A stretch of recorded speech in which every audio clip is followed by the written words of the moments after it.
नमस्ते बच्चों। हम क्लास 11th के लिए कॉम्प्लेक्स नंबर पढ़ रहे थे। कॉम्प्लेक्स नंबर में आज हम कॉम्प्लेक्स नंबर का बेसिक समझेंगे। पिछले लेक्चर में हमने आयोटा पढ़ा था। सिर्फ आयोटा के बारे में हमने डिस्कस किया था कि आयोटा क्या है, उसकी प्रॉपर्टीज और बाकी आयोटा की जितने भी क्वेश्चन बनते हैं वो हमने डिस्कस किए थे। आज हम कॉम्प्लेक्स नंबर का बेसिक समझेंगे। तो देखो, कॉम्प्लेक्स नंबर को सी से भी डिनोट करते हैं और जेड से भी लिखते हैं। और जेड इज इक्वल टू हमें यहाँ याद रखना है एक्स प्लस आयोटा वाई।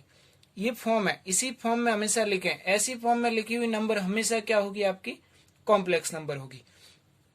इसमें आपको याद रखना है कि इसको बोलेंगे रियल पार्ट ऑफ जेड। ये तो रियल पार्ट ऑफ जेड है। और ये जो आई वाला, आई के मल्टीप्लाई में जो भी दे रखा है यहाँ, वो क्या होगा, इमेजनरी पार्ट ऑफ जेड।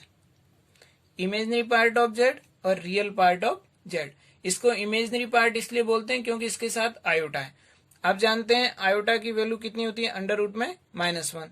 और अगर ऐसा लिखा है कि -4 है तो इसको हम क्या लिख सकते हैं, अंडर रूट में -1 इंटू 2 यानी कि 2 आयोटा। तो भी ये क्या कहलाएगा, ये इमेजनरी पार्ट कहलाएगा। क्योंकि 2 तो यहाँ पे रियल नंबर है, बट इसके मल्टीप्लाई में कौन बैठा है, आयोटा। और आयोटा कैसा है, इमेजनरी नंबर है, इस वजह से इसको इमेजनरी पार्ट बोलते हैं पूरा। आयोटा के मल्टीप्लाई में जो भी दे रखा है उसको क्या बोलेंगे, इमेजनरी पार्ट। और ये जो कांस्टेंट बैठा है मतलब रियल नंबर, इसको क्या बोलेंगे, रियल पार्ट। यानी कि इसमें दो पार्ट याद रखने हैं कि Z is equal to I X plus iota Y. और ये एक्स क्या है, real part of Z. Z का मतलब क्या है, कॉम्प्लेक्स नंबर। और इमेजनरी पार्ट ऑफ जेड, यहाँ जेड किसको डिनोट कर रहा है, कॉम्प्लेक्स नंबर को। कहीं बहुत सी बुक्स में यहाँ पे सी लिखा मिलेगा, तो सी का मतलब कॉम्प्लेक्स का फर्स्ट वर्ड सी ले लो, यहाँ जेड ले लो। और ध्यान रखना है एक्स और वाई दोनों जो होंगे वो क्या होंगे, रियल नंबर होंगे। एक्स और वाई, जैसे यहाँ पे देखो, यहाँ 2 है तो 2 तो रियल नंबर है, पर वो उसके मल्टीप्लाई में कौन है, आयोटा। इस वजह से वो कैसा है, इमेजनरी है। ठीक है, ये बात ध्यान रखनी है। अच्छा, इसको ऐसा भी लिखा हुआ मिल सकता है, जैसे आपको ऐसा लिखा हुआ मिले कि Z is equal to A plus iota B. तो अब यहाँ ए और बी कौन है, ए कॉमा बी कौन है, रियल नंबर। यहाँ आर का मतलब क्या है, रियल नंबर, रियल नंबर। और ये ए प्लस आयोटा बी यानी कि ये तो रियल पार्ट है और ये इमेजनरी पार्ट है। बस ये आपको याद रखना है। अब देखो, इसमें जैसे मैंने फॉर एग्जाम्पल देके समझाता हूँ कि ऐसे आपको लिखा हुआ मिले कि 2 + 3 आयोटा। तो यहां से 2 देखो, 2,3 तो कौन है, रियल नंबर है। और आयोटा कौन है, इमेजनरी नंबर है। और रियल पार्ट कितना है, 2। इमेजनरी पार्ट कितना है, इमेजनरी पार्ट है हमारे पास 3 है। तो ये जो क्वेश्चन है, इनको आप ऐसा भी लिख सकते हो। जैसे देखो, जैसे मैंने लिखा, ये मैं वापस लिख रहा हूं कि जेड इज इक्वल टू ऐसे लिखा एक्स प्लस आयोटा वाई। तो इसको मैं ऐसा भी लिख सकता हूं, एक्स कॉमा वाई। इस तरीके से भी मैं लिख सकता हूं। और ऐसे ही मैं अगर इसको लिखना चाहूं, जैसे ये लिखा हुआ है, तो इसको मैं ऐसे लिखूंगा इसको कि Z is equal to 2 + 3 iota. और इसको मैं ऐसा भी लिख सकता हूं 2,3। इस तरीके से मैं इसको लिख सकता हूं। तो ये बात आपको समझनी है कि इसके लिखने का तरीका। अब यहां से देखो, यहाँ एक्स की वैल्यू कितनी है, 2, और वाई की वैल्यू कितनी है, 3 है। यहाँ आपको भले क्वेश्चन में एक्स वाई लिखा मिले या ए बी लिखा मिले, इसका मतलब क्या है, रियल पार्ट ए और आयोटा के मल्टीप्लाई में वो इमेजनरी पार्ट। ऐसे मत याद रखना कि पीछे वाला इमेजनरी पार्ट, आगे वाला रियल पार्ट, नहीं। जिसके मल्टीप्लाई में आयोटा है वो इमेजनरी पार्ट, और जिसके मल्टीप्लाई में कांस्टेंट है मतलब आयोटा नहीं है, वो रियल पार्ट है। अब देखो, इसमें ऐसा भी क्वेश्चन आ जाए, जैसे देखो, जैसे ऐसा लिखा हो Z is equal to 1/2 plus 5/2 iota, ऐसा लिखा मिले। भाई अपॉन में वैल्यू दे रखी हो तो ऐसा हो सकता है। इसको आप ऐसा भी लिख सकते हो 1/2, 5/2, ऐसा लिख सकते हो। ये आ गया। इस तरीके से हम इसको लिख सकते हैं। और कैसे, और ऐसे भी लिखा हुआ मिल सकता है कि जैसे देखो, Z is equal to 2 - 3 iota.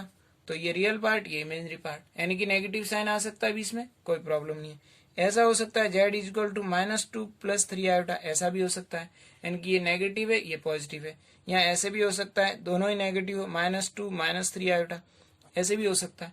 मतलब इससे हमें यहाँ नेगेटिव साइन से, हमें नेगेटिव और पॉजिटिव साइन से यहाँ अपॉन में आ जाए, रूट में आ जाए, तो हमें कोई इसमें डरने की जरूरत नहीं है। ऐसा भी हो सकता है Z is equal to √2 + √3 iota, ऐसा लिखा हो तो भी ये क्या है, कॉम्प्लेक्स नंबर है। ये भी कॉम्प्लेक्स नंबर है, ये भी कॉम्प्लेक्स नंबर है, ये भी कॉम्प्लेक्स नंबर है, ये भी कॉम्प्लेक्स नंबर है। और देखो, और इसमें ऐसा भी आ सकता है, जैसे देखो, जैसे z=1 तो ये भी कॉम्प्लेक्स नंबर है। अब आप कहोगे इसमें आयोटा है ही नहीं, तो ऐसे लिख दो इसको 0 आयोटा, यानी कि 0 मल्टीप्लाई में था इस आयोटा के, इस वजह से ये क्या हो गया, 0 हो गया। तो z=1 + 0 आयोटा। अगर आपको बोले कि कॉम्प्लेक्स नंबर की फॉर्म में ही लिखो, तब आप 0 आयोटा लिख दो। और अगर डायरेक्ट अगर नहीं लिखता है, ये नहीं लिखते हैं, तो भी ये माना जाएगा कि क्या लिखा हुआ है, 1 + 0 आयोटा, यानी कि 1 अपने आप में क्या है, कॉम्प्लेक्स नंबर है। अच्छा, ऐसा लिखा हो z=2 आयोटा, तो भी इसको क्या मानना है, ऐसे मानना है कि z=0 + 2 आयोटा, यानी कि इसमें ये इमेजनरी पार्ट तो है और रियल पार्ट क्या था, 0। इसमें रियल पार्ट तो 1 है और इमेजनरी पार्ट क्या था, 0। इस तरीके से आपको ये ध्यान रखना है। मतलब ये भी अपने आप में क्या है, कॉम्प्लेक्स नंबर। ये कॉम्प्लेक्स नंबर को किस किस तरीके से लिखा जा सकता है, वो सारी मैंने आपको डिटेल बताई कि इतने इतने तरीके से कॉम्प्लेक्स नंबर को डिनोट कर सकते हैं। ऐसा लिखा हो तो भी आपको कंफ्यूज नहीं होना है कि ऐसा लिखा जा सकता है इसको, ठीक है। और देखो, और इसमें अगर मैं पूछूं कि रियल पार्ट ऑफ जेड बताओ, तो आपको क्या याद रखना है, एक्स, और इमेजरी पार्ट ऑफ जेड बताओ तो क्या याद रखना है, वाई याद रखना है। और देखो, ऐसे पूछ ले, जैसे देखो, जैसे मैंने इसी क्वेश्चन को पूछ लिया कि z दे दिया 3 + 4 आयोटा, ऐसे दे दिया मैंने, और मैंने आपसे पूछा कि इसका बताओ रियल पार्ट क्या होगा। इसको मैं ऐसे लिख सकता हूँ 3, 4। अब मैंने आपसे पूछा कि इसका रियल पार्ट ऑफ जेड बताओ, तो real part of Z, Z का मतलब क्या है, कॉम्प्लेक्स नंबर। इस कॉम्प्लेक्स नंबर का रियल पार्ट क्या है, तो रियल पार्ट कितना है, 3। और इसका इमेजरी पार्ट पूछूं तो इमेजरी पार्ट ऑफ जेड कितना होगा, 4। ऐसे याद रखना है।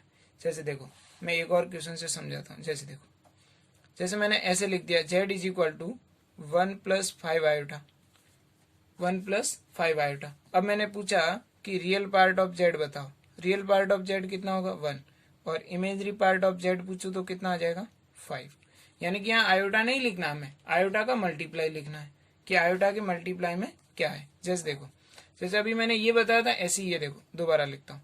z= दे रखा 1। अब मैंने पूछा कि रियल पार्ट और इमेजरी पार्ट बताओ, तो आप इसके प्लस में 0 आयोटा लिख दो और फिर लिखो रियल पार्ट ऑफ जेड कितना है, 1, और इमेजरी पार्ट ऑफ जेड कितना है, 0।